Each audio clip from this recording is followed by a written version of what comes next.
Hoy vamos a hablar del uso de psicofármacos durante el embarazo, que siempre es una situación que nos lleva a muchas contradicciones. De hecho, siempre que hablo de esto recuerdo una de las historias de Ulises en la Ilíada, donde Ulises tiene que enfrentarse a dos sirenas, Escila y Caríbidis, y una representa un acantilado, la otra representa un remolino. Cuando medicamos pacientes embarazadas, nos enfrentamos con esta situación. Son dos riesgos, son dos situaciones complicadas y de los dos males tenemos que elegir el menos malo, es decir, el que implique menos riesgo para nuestro paciente. En el acantilado tenemos un riesgo controlado, con el remolino no podemos controlar para nada y eso es lo que tratamos de hacer cuando medicamos a una paciente embarazada. Tenemos que tener en cuenta que todos los psicofármacos presentan un riesgo potencial de malformaciones congénitas. Todos cruzan la barrera placentaria, todos secretan en leche materna. Pero tampoco podemos olvidar que un porcentaje de pacientes embarazadas presentan trastornos mentales. Hasta el 16% pueden reunir criterios para un trastorno de depresión mayor.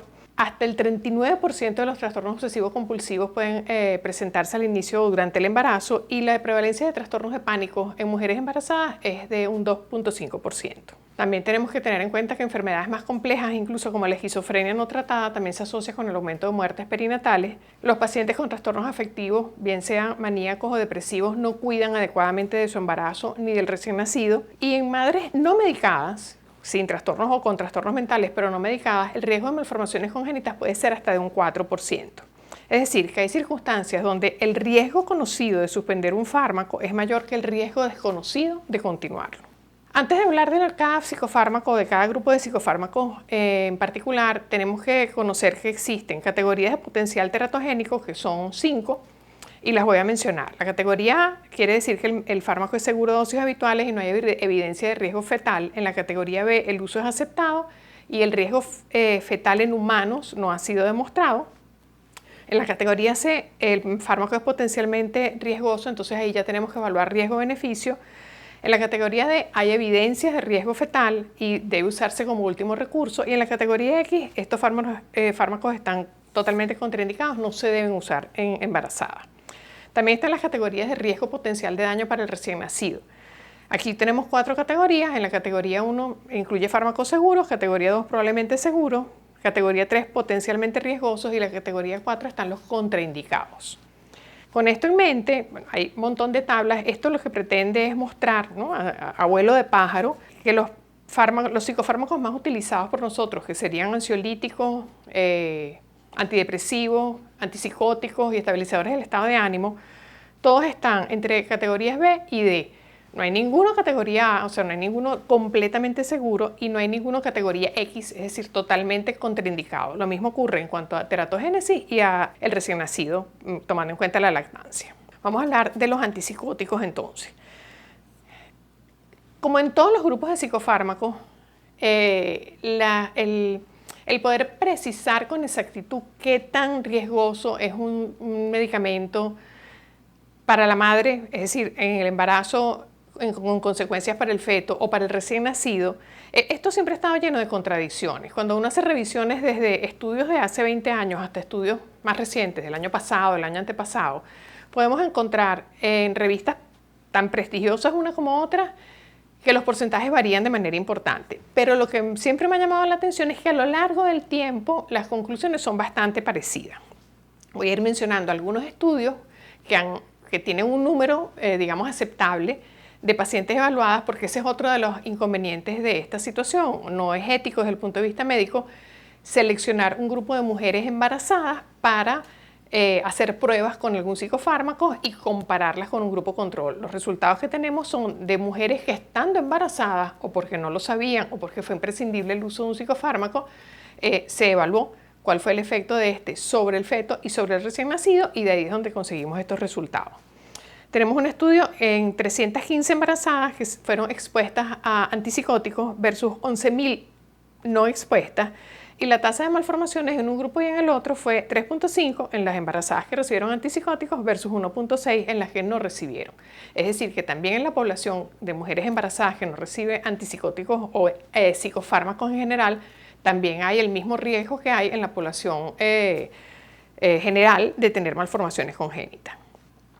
En 142 embarazadas que recibieron antipsicóticos en el primer trimestre, no hubo comparación de las malformaciones si las comparamos con una población no expuesta. Sabemos que la clorpromacina, viejo antipsicótico, usualmente es segura durante el embarazo y que la olanzapina también es bastante segura durante el embarazo en cuanto a malformaciones congénitas, no así en cuanto a problemas del metabolismo, de los cuales hablaremos más adelante. El síndrome de abstinencia en bebés de mamás que recibieron haloperidol duró hasta 6 meses posteriores al nacimiento de ese bebé y se caracteriza por irritabilidad, lengua protruida con dificultad para la succión, posición anormal de las manos y temblor en las extremidades. Se ha encontrado un síndrome extrapiramidal en fetos que fueron expuestos a clorpromacina, bien sea durante el embarazo o durante la lactancia, y de nuevo no hay muchos estudios o prácticamente ninguno que describa toxicidad con olanzapina. A estudios de madres que recibieron antipsicóticos encontramos que hubo toxicidad neonatal con olanzapina en 4.1%, con aripiprazol 4.4%, con clozapina 4.5% y con palimperidona 5.5%. Si nos vemos, es alrededor del 4% en los bebés de estas mamás. Sin embargo, no hubo un aumento significativo en abortos espontáneos, en mortinatos o bebés pretérmino. Y no podemos perder de vista que en la población general esto ocurre en un 3% de los nacidos vivos, o sea que 4% versus 3% tampoco nos habla de que el riesgo sea exageradamente aumentado cuando usamos antipsicóticos. Sabemos que con risperidona y palimperidona no se han asociado con aumentos de defectos congénitos y olanzapina y quetiapina sí se han asociado a riesgos de diabetes gestacional. Como les decía antes, el problema con la olanzapina, que ocurre en pacientes también no embarazadas, pero en las embarazadas está asociada con aumento de peso, resistencia a la insulina, diabetes gestacional y preeclampsia. Sin embargo, durante la lactancia no han habido reportes de problemas demasiado complicados con el recién nacido que ha sido lactado por madres que hayan recibido este antipsicótico. Vamos a hablar de los antidepresivos. Fluoxetina y antidepresivos tricíclicos están asociados con el doble de incidencia de abortos si lo comparamos con la población normal. Sin embargo, otros estudios dicen que la exposición a fluoxetina no se asocia a una mayor teratogenicidad. Y hago mención aquí de que muchas veces los abortos espontáneos, que están asociados con la fluoxetina, muchas veces los abortos espontáneos se deben a malformaciones congénitas, que por supuesto no se pueden comprobar.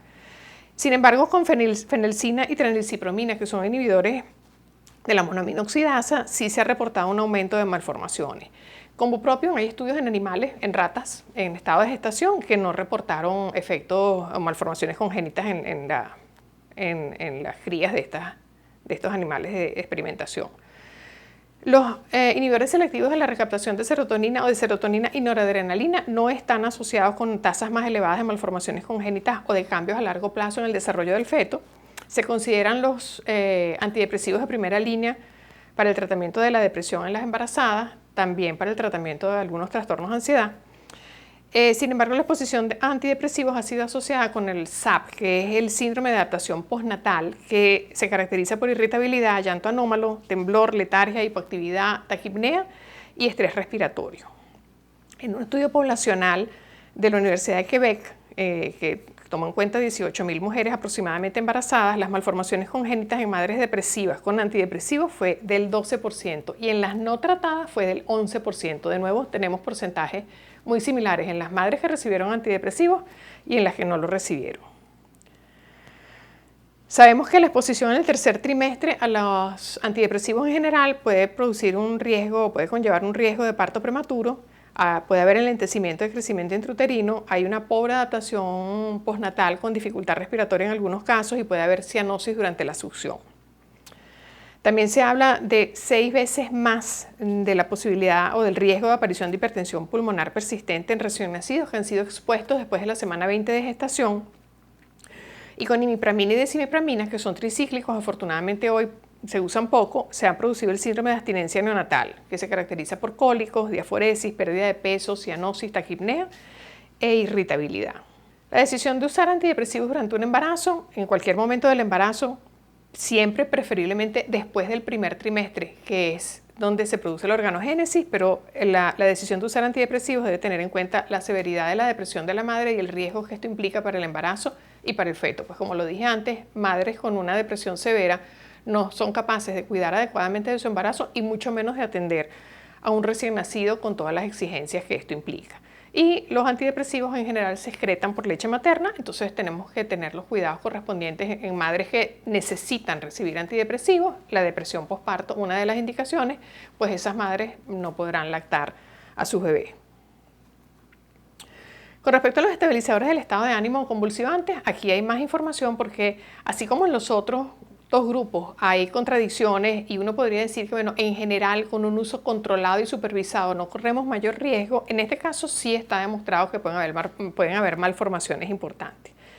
Con los anticonvulsivantes hay estudios que dicen que la exposición en los primeros 32 días posteriores a la concepción del bebé pueden afectar el desarrollo del tubo neural.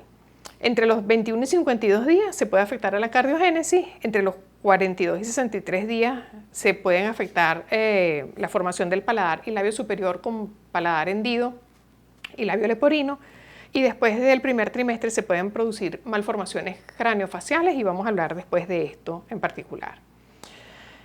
Existe un registro de bebés litio. Litio fue de los primeros estabilizadores que se usaron del estado de ánimo, entonces por supuesto tenemos muchos más años, 50 años diría yo, que se ha estudiado el uso del litio, y existe el llamado registro de bebés litio que comenzó en 1970, en donde participaron niños de mamás que habían recibido litio, primero niños en Estados Unidos, después se añadió Dinamarca, Escandinavia y Canadá a este estudio. Entonces hay un volumen importante de niños que fueron evaluados y estamos seguros de que el uso de litio puede producir malformaciones congénitas, específicamente la enfermedad de Epstein, que en la población general puede ir de 0 a 1 a 0,7% y con los bebés litios puede ser hasta 400 veces mayor que este número. Y como sabemos, la enfermedad de Epstein es una alteración en la formación de la válvula tricuspidia. El Epstein en bebés litios es 20 a 40 veces mayor que en la población general, según un estudio de la revista JAMA, y en una revista, en un estudio más reciente, en 2020, la cifra que se menciona es de 6 en 1000 niños recién nacidos cuyas madres recibieron litio.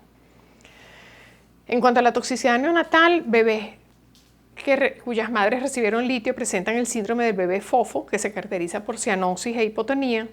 Pueden presentar hipotiroidismo o óseo neonatal, diabetes insípida nefrogénica y cambios en el electrocardiograma. Por otra parte, aquí se conoce mucho más de cómo se procesa el litio, cómo se metaboliza, cómo es la farmacocinética de este medicamento en las embarazadas, y sabemos que a medida que aumenta el embarazo aumenta la excreción renal de litio. Esto tendría que llevarnos a hacer ajustes en las dosis para mantener los niveles plasmáticos terapéuticos. Pero por supuesto, aumentar la dosis para que la madre tenga el mismo efecto va a producir un mayor riesgo en cuanto a las malformaciones y al bebé recién nacido. La concentración de litio en el cordón umbilical equivale al nivel plasmático materno, lo cual para un bebé, un feto o un bebé recién nacido es excesiva. También la depuración renal del bebé es menor que la de la madre y eso implicaría todavía un mayor aumento de la concentración del litio en este bebé. Y el litio además se secreta en leche materna en concentraciones que pueden ir en diferentes estudios desde un 30 a un 100% de los niveles en el plasma materno. Por todo esto, obviamente el litio es uno de los medicamentos que no deberíamos de usar, aunque no está en la categoría X de las tablas que vimos anteriormente, pero es un medicamento que tenemos que evitar siempre que sea posible.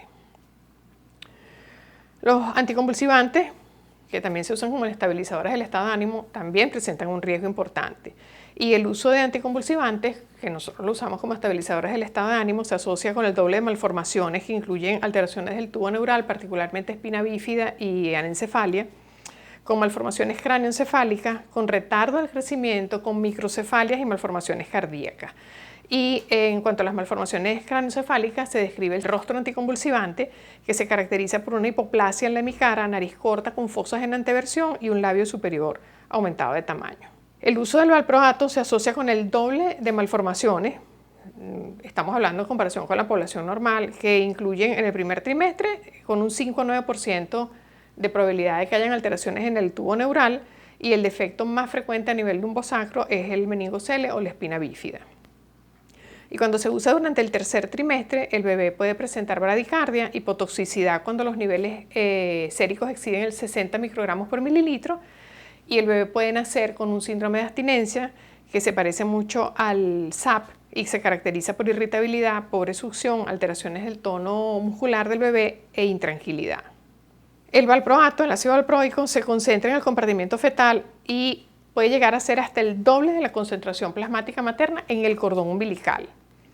Se excreta en pequeñas cantidades en leche materna y aunque el uso del ácido fólico reduce el riesgo de malformaciones del tubo neural en bebés de madres que no reciben este fármaco, no podemos pensar que el ácido fólico va a ser profiláctico en el caso de madres que reciben ácido valproico. Con carbamazepina, un estudio, encontré pocos estudios con carbamazepina, debo confesar, pero en 35 pacientes tratadas con carbamazepina durante el primer trimestre, lo que se reportaron fueron defectos cranofaciales en un 11%, hipoplasia unguial en un 26%, retardo en el desarrollo intrauterino en el 20%, o sea, bebés de baja talla y peso, y también alteraciones del tubo neural, específicamente espina bífida. Estos anticonvulsivantes, carbamazepina, ácido valproico, deben usarse solo cuando no existan otras opciones. O sea, lo mejor es no considerar el uso de estos estabilizadores del estado de ánimo, que en el caso nuestro lo usaríamos en pacientes bipolares. Es decir, que si estamos teniendo una paciente bipolar descompensada, embarazada, vamos a tener que recurrir al uso de antipsicóticos, dependiendo de si el episodio es maníaco o depresivo, pensamos en los antidepresivos. Pero la otra cosa en la que hay que pensar siempre es que una paciente con el trastorno de bipolar que está compensada puede planificar su embarazo, porque no vamos a poderle dar de ninguna manera estos medicamentos al inicio del embarazo, en el medio con un riesgo que puede ser controlado, por supuesto, con evaluaciones frecuentes de esta mamá, con ecosonogramas, etc. Y hay que retirarlos también hacia la fecha próxima de parto, pero lo ideal sería no tener que utilizarlo. En cuanto a la carbamazepina, por ejemplo, la concentración plasmática fetal puede ir del 50 al 80% de la concentración plasmática de la materna, que obviamente para el bebé eso es excesivo. La carbamazepina puede producir deficiencias de vitamina K con un riesgo mayor de sangramiento fetal, por lo cual se recomienda el uso de vitamina K por vía oral durante el último mes de embarazo en una madre que haya recibido carbamazepina y de 1 miligramo intramuscular en el recién nacido. También se excretan en leche materna con una concentración importante, puede ir desde el 6 hasta el 60%. Y sin embargo, la Academia Americana de Pediatría aprueba la lactancia materna en madres que estén recibiendo estos medicamentos, por supuesto, de una forma controlada, evaluada y supervisada. Con la motrigina hay pocos estudios, ¿ok? Y los defectos que aparecieron en un estudio de pocos casos, o sea, 1081 casos registrados con 693 nacimientos, los defectos incluían anencefalia y defectos del septum ventral. Y la toxicidad, la hepatotoxicidad en este caso con la motrigina no está bien identificada o documentada. También se excreta por leche materna la concentración plasmática en el recién nacido puede ser aproximadamente del 30% de la concentración de la madre. Con ansiolíticos, nuevamente encontramos controversia. Algunos estudios dicen que es bastante seguro el uso de ansiolíticos, en dosis pequeñas por supuesto, y en otros estudios sí se habla de algunas malformaciones. Algunos estudios dicen que con los ansiolíticos, la benzodiazepina, hay una alta incidencia de labio leporino y paladar hendido. Sin embargo, no hay reportes de malformaciones con clonazepam o lorazepam, y un estudio controlado con benzodiazepinas reportó 11 en 10.000 nacimientos de labio leporino y en la población general 6 en 10.000 nacimientos. O sea, tenemos una diferencia de 6 en un caso y 11 con el uso de benzodiazepinas, tampoco es una tasa tan elevada. No se han estudiado benzodiazepinas de alta potencia porque uno no suele usar benzodiazepinas de alta potencia cuando se sabe que la mujer está embarazada. Y la buspirona tampoco ha sido teratogénica en animales de experimentación que están en estado de gestación. Es preferible usar benzodiazepinas cuando nos veamos en la necesidad de hacerlo de vida media corta y cuyo efecto se inicia de manera rápida, porque por supuesto si tienen una vida media corta se eliminan mejor por vía renal y producen menos hepatotoxicidad. Hay que tener en cuenta que el hígado del bebé no funciona igual que el de la mamá, entonces la hepatotoxicidad en el feto puede ser mayor porque su metabolismo es mucho más lento. Tomar en cuenta el uso de benzodiazepinas en el último trimestre del embarazo puede enlentecer, retardar el trabajo, prolongar el trabajo de parto, y en dosis altas volvemos a tener el síndrome de maladaptación del recién nacido. Un recién nacido que recibió benzodiazepinas in útero, sobre todo durante el último trimestre, puede presentar un síndrome de abstinencia. Todas las benzodiazepinas pasan a leche materna y pueden inducir dependencia o síndrome de abstinencia. Pueden disminuir el estado de alerta y alterar la regulación de la temperatura del recién nacido, que sabemos que es algo bien importante. Si usamos benzodiazepinas de larga duración, los efectos pueden persistir, incluso una vez retiradas las benzodiazepinas, en el bebé recién nacido pueden persistir de 2 a 3 meses los efectos. Y niños expuestos in útero o durante la lactancia deben de ser monitoreados en cuanto a sus niveles plasmáticos por el riesgo de depresión del sistema nervioso central. Por supuesto, si tenemos una mamá, una mujer embarazada, una paciente embarazada que tiene un trastorno de ansiedad o un trastorno de pánico, o sea, cualquiera de los trastornos del espectro de la ansiedad, lo recomendable es tratar de atender a esa mamá con psicoterapia, a menos que sea indispensable el uso de benzodiazepinas. ¿Y cuándo puede ser indispensable? Cuando el trastorno de ansiedad es tan severo que pone en riesgo a la madre y al feto, cuando hay ataques de pánico, que estos ataques de pánico pueden persistir a lo largo de todo el embarazo y se asocian con preeclampsia, parto prematuro, trabajo de parto prolongado, hipoxia y un recién nacido con un Apgar bajo. Entonces, en estos casos que tenemos una mamá con ataques de pánico y sabemos que pueden durar a lo largo del embarazo, tenemos que pensar en la opción de inhibidores selectivos de la recaptación de serotonina que aparentemente tienen menos riesgo de producir consecuencias en cuanto a malformaciones, pero sobre todo para el bebé recién nacido. Y sabemos que algunas de los inhibidores de la recaptación de serotonina tienen un efecto ansiolítico. Siempre se debe de suspender el uso de benzodiazepinas durante el primer trimestre y cuando estemos cercanos de nuevo a la fecha de parto, para evitar los problemas de dependencia, de trabajo de parto prolongado o de un bebé en abstinencia. Seguimos hablando de los ansiolíticos y quise traer este estudio poblacional realizado en el Reino Unido que evaluó niños nacidos de madres entre 15 y 45 años entre 1990 y 2010. Porque es llamativo que mamás que recibieron, o mujeres embarazadas que recibieron diazepam presentaron un 2.7% de malformaciones congénitas los recién nacidos. Las que recibieron sopiclones, un 2.5%. Y madres con depresión o ansiedad no tratadas, solo un 2.7%. Los porcentajes son muy parecidos. Estamos en esta situación de riesgo-beneficio. El riesgo controlado de indicar una benzodiazepina versus el riesgo no controlado de dejar evolucionar un embarazo en una madre con síntomas ansiosos o depresivos que pueden complicar la gestación, el parto y el manejo del bebé una vez que éste nace. En conclusión, los psicotrópicos deben ser usados en el embarazo cuando representan un riesgo menor para el feto en comparación con el riesgo que representa una madre descompensada con un trastorno mental. Y la farmacoterapia, desde mi punto de vista, siempre estará justificada cuando sea importante asegurar la estabilidad emocional de la madre durante el embarazo y el puerperio.